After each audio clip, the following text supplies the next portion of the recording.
ជំរាបសួរបងប្អូនឥឡូវយើងមកដល់វគ្គមួយទៀតហើយពីអមនុស្សhey director វគ្គនេះវគ្គទីវគ្គទី3អូខេនេះយើងនឹងមកដល់វគ្គទី3នៅវគ្គទី3នេះយើងមានរឿង3សម្រាប់បងប្អូនថ្ងៃនេះគឺរឿងពីលីហ្វុងរឿងពីខ្ញុំហើយរឿងពីអឺពីប្រិមិត្តរបស់យើងម្នាក់ដែលថាគាត់ទៅទៀតយើងនឹងទេតាក់តងទៅគាត់អូហ្នឹងហើយ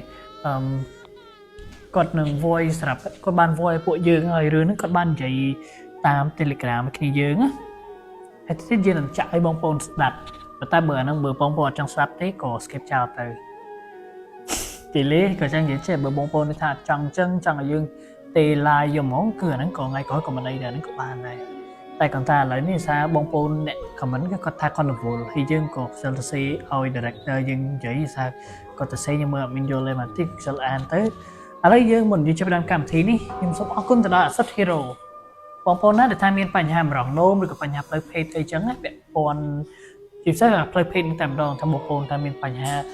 រួមភេទអត់សូវបានយូរឬក៏អត់សូវឆាប់មានអារម្មណ៍ Asset Hero ក៏អាចជួយបានទាំងអស់បងប្អូនឲ្យតែរឿងពីរមុខនឹងទី1គឺបញ្ហាផ្លូវភេទទី2តម្រងនោមក៏ពេញ prostate នឹងតែម្ដងអរគុណទៅលើ Asset Hero ដែលបាន sponsor កម្មវិធីនេះអរគុណទៅដល់ម្ចាស់ sponsor ទៀតដែរគឺ IVM រំខ្មែរគឺសម្រាប់បងប្អូនណាដែលចង់លូកពស់តែចង់នឹងមាំហើយស្បែកសល្អនឹងរំខ្មែរត្រូវហើយបើបងប្អូនណាចង់ផលិតផល IVM រំខ្មែរនេះអាចតាក់ទងមកតាម Telegram របស់យើងឬក៏តាមលេខទូរស័ព្ទរបស់យើងដែលទៀតហ្នឹងខ្ញុំនឹងដាក់ link នៅក្រោមនៅក្នុង comment ឬក៏ក្នុង caption ហ្នឹងបងប្អូនអាចតាក់ទងមកបាន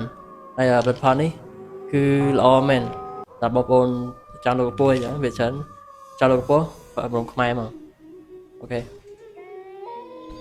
មកឥឡូវនេះមុននឹងឥឡូវគឺយើងអាចចាប់ផ្ដើមកម្មវិធីយើងបានហើយពេលនិយាយពី sponsor ចប់លីហ្វុងខ្ញុំគិតថាយើងគួរតែចាប់ផ្ដើមទៅមុនទៅដល់ពេលឲ្យចាំពេលខ្ញុំហើយអាហ្នឹងចាំពេលចាំខ្ញុំយក recording របស់ប្រិមិត្តរបស់យើងឲ្យគាត់មកនិយាយលីហ្វុងសុំចាប់ផ្ដើមមុនរឿងយើងរឿងវាគេហ្នឹងថ្ងៃនេះអូខេសម្រាប់រឿងខ្ញុំហ្នឹងគឺរឿងដែលមានឈ្មោះថា The Last Pie វាជារឿងបែប Urban Legend នៅប្រទេសខាងអឺរ៉ុបដែល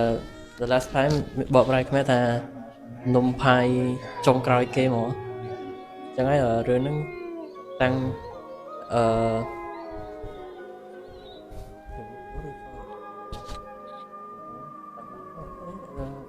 It's in medieval time វានៅពេលពីថាសតវត្សទី14មកសតវត្សទី8 9នេះណាក្នុងចំណោមពួកសតវត្សហ្នឹងនៅប្រទេសអឺរ៉ុបហ្នឹងហើយរឿងហ្នឹងកើតឡើងនៅសតវត្សទី14ឆ្លោះសតវត្សទី14ហើយទី18មែនទេពីទី8ដល់ទី14ខ្ញុំច្រឡំពី8ដល់ទី14រឿងហ្នឹងចាប់ដើមពីសតវត្សទី8ដល់សតវត្សទី14ដែលនៅអង់គ្លេសគេហៅថាmedieval time ហើយរឿងហ្នឹងចាប់ដើមពីក្មេងស្រីម្នាក់ដែលជាកូនអ្នកកសិកររស់នៅតាមជនបទហើយនៅផ្ទះគាត់ជាផ្ទះគាត់មានចិញ្ចឹមសត្វដាំដំណាំហើយថ្ងៃមួយហ្នឹងគាត់នៅកន្លែងកសិកម្មគាត់លក់សើដាច់ហើយដំណាំអីក៏អត់សូវដាំបានផលហ្នឹងដោយសារដីតូចពេកហើយដែលសូវមានជីអញ្ចឹងហើយគាត់ក៏ត្រូវចេញក្រៅរលុយហ្នឹងហើយចេញមកក្រៅហ្នឹងគាត់យកលាមកក្បាលមកដើម្បីលក់នៅផ្សារហើយដល់ពេលគាត់ដើរផ្សារពេលដើរផ្សារហើយអ្នកនៅហ្នឹងក៏គេឃើញថាអូក្មេងស្រីនេះប៉ុណ្ណឹងហើយដើរលក់សត្វលាក៏មានខ្សែផ្សេងលក់សត្វលាហើយដល់ពេលអ្នកនៅហ្នឹងគេឃើញហ្នឹងក៏គេសើចចំអកលើក្មេងស្រីហ្នឹងហើយក្មេងស្រីហ្នឹងក៏ដល់ធ្វើម៉េចមានតែដើរទាំងអាម៉ាស់ហ្នឹងទៅហើយដល់ពេលគាត់ដើរយូរក៏ជួបបរិសម្នាក់តែបរិសហ្នឹងមានពាក់មួកមានស្លាប់មាត់នៅលើក្បាលរបស់គាត់ហ្នឹងសួរអ្វីដែលសួរចំណាំហើយបរិសម្នាក់ហ្នឹងក៏បានទិញឃើញម្នាក់ស្រីហ្នឹងដើរមកអញ្ចឹងក៏គាត់ចាប់អារម្មណ៍ថាចង់ទិញសត្វលាហ្នឹងហើយពេលហើយគាត់ហៅក្មេងស្រីឲ្យ អូនមកនេះមកតិចបងចង់ទិញអាសត្វលៀនហ្នឹងហើយអ្នកស្រីលើអញ្ចឹងក៏គាត់សប្បាយចិត្តហើយបើគាត់ថាគាត់ស្មានថាអត់មានអ្នកទិញហើយពេលមានអ្នកទិញគាត់ក៏សប្បាយចិត្តហើយបាទហ្នឹងដោះបរំអ្នកហ្នឹងទិញដោយប្រើប្រាក់ហើយការសម័យហ្នឹងគេអត់តមានលុយជារូបិយប័ណ្ណគេប្រើប្រាក់ហ្មងអញ្ចឹងហើយគាត់ក៏ឲ្យប្រាក់មកស្បង់ធំឲ្យទៅក្មេងស្រីហ្នឹងហើយក្មេងស្រីហ្នឹងឃើញហ្នឹងគាត់តែសប្បាយចិត្តទៀតហើយគាត់ដឹងថាអូប៉ុណ្ណេះបានរស់ហើយពេលទៅផ្ទះវិញក៏បានមានប្រាក់ឲ្យគ្រួសារដើម្បីយកគ្រប់គ្រងគ្រួសារហើយបង្កើនកន្លែងកសិកម្មហ្នឹងទៅហើយពេលគាត់លក់ហើយក៏គាត់ដើរទៅរកកន្លែងស្នាក់នៅហើយគាត់បានជួបកន្លែងហ្នឹងដូចជាទស្សនៈហ្នឹងតែគេហៅថាជា in ហើយនៅហ្នឹងជាកន្លែងស្នាក់នៅហើយក៏មានលក់ម្ហូបដែរហើយដល់ពេលគាត់យកចូលកន្លែងហ្នឹងបងគាត់កប់ទប់មួយហើយគាត់ទិញនំផាយមួយហ្នឹងដើម្បីញ៉ាំដើម្បីគាត់ដើរមកឆ្ងាយហើយគាត់ឃ្លានអញ្ចឹងហើយដល់ពេលគាត់យកប្រាក់ហ្នឹងយកមកបង់ថ្លៃម្ហូបថ្លៃស្នាក់នៅទៅហើយអ្នកលក់ហ្នឹងគេប្រាប់ថាអូនអាហ្នឹងលុយខ្លាំងច្រឡំមិនមែនលុយទេប្រាក់ខ្លាំងហ្នឹងប៉ុន្តែយកហ្នឹងទិញមិនកើតហើយពេលគាត់លុយអញ្ចឹងគាត់ក៏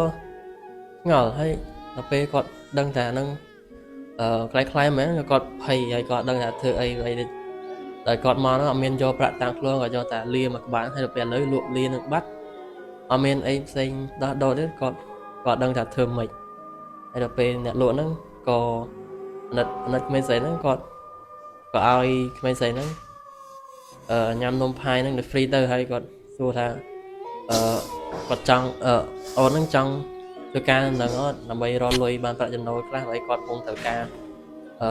បុគ្គលិកធ្វើការនៅនឹងដែរហើយដល់ពេលចឹងហើយអ្នកស្រីហ្នឹងលឺចឹងក៏សប្បាយចិត្តវិញទៅគាត់មិនលែងតែតោទៅផ្ទះវិញដែលអត់មានលុយទេហើយដល់ពេលហើយគាត់បានញ៉ាំនំផាយហ្នឹងហើយនំផាយហ្នឹងគឺឆ្ងាញ់ធ្វើសាច់នំផាយហ្នឹងមានសាច់នៅក្នុងហ្នឹងអញ្ចឹងហើយតែសាច់គឺឆ្ងាញ់ហើយតែពេលគាត់ញ៉ាំហើយគាត់ទៅកន្លែងស្នាក់នៅរបស់គាត់នៅ in ហ្នឹងតែពេលហើយគាត់ក៏បានគេងទៅហើយដល់ពេលគាត់គេងរៀងយប់ឡើងតិចក៏ឮសំឡេងស្រែកមួយហើយសំឡេងស្រែកហ្នឹងមិនមែនជាសំឡេងធម្មតាដូចមនុស្សស្រែកអីទេជាសំឡេងស្រែកតែគួរឲ្យខ្លាចហ្មងដូចខ្មោចស្រែកអញ្ចឹងហើយគាត់លឺអញ្ចឹងគាត់ក៏កាត់លក់ទេតែគាត់ដឹងធ្វើម៉េចដោយសារយប់រៀងជ្រៅហើយអញ្ចឹងគាត់ខំប្រឹងងំគេងណាគេងដល់ព្រឹកហ្នឹងទៅតែដល់ពេលព្រឹកឡើងមានភ្ញៀវចូលមកញ៉ាំអីមកស្នាក់នៅពុកពេលយប់អីអញ្ចឹងហើយពេលនោះគាត់ក៏សួរមេគាត់ថាយប់មិញមានលឺសំឡេងស្រែកអីមួយហើយពេលមេនោះគាត់ថាសំឡេងហ្នឹងគឺសំឡេងវាធម្មតាទេលឺហងៃហើយសំឡេងហ្នឹងវាបានតែលឺចឹងតែវាអត់មកធ្វើបាបយើងអត់មានអីប្រូចុះខ្ញុំនឹកឃើញខ្ញុំងាកក្បាលឡើងបាត់ director ទៅណាបាត់ហើយ director ដល់ចេញមើល director ទុកកាមេរ៉ាចោលAlright, let's get back. លើតរឿងយើងវិញហើយ director ក៏ទៅបាត់ហើយក៏ទុកកាមេរ៉ាក៏ចោលហើយ remote ក៏ចង់គេនេះ Okay ឥឡូវតសាច់រឿងយើងវិញថាក្រោយមេប្រាប់គាត់ថារឿងស្រែកពេលយប់ហ្នឹងគាត់ថាធម្មតាទេហើយវាអាចធ្វើអីយើងបានទេហើយតែទៅភ្ញៀវដែលនៅគួយចិត្តហ្នឹងគាត់ឮថាហើយពេលហ្នឹងភ្ញៀវមានកាន់ដានសួរយេភ្ញៀវមួយកាន់ដាវ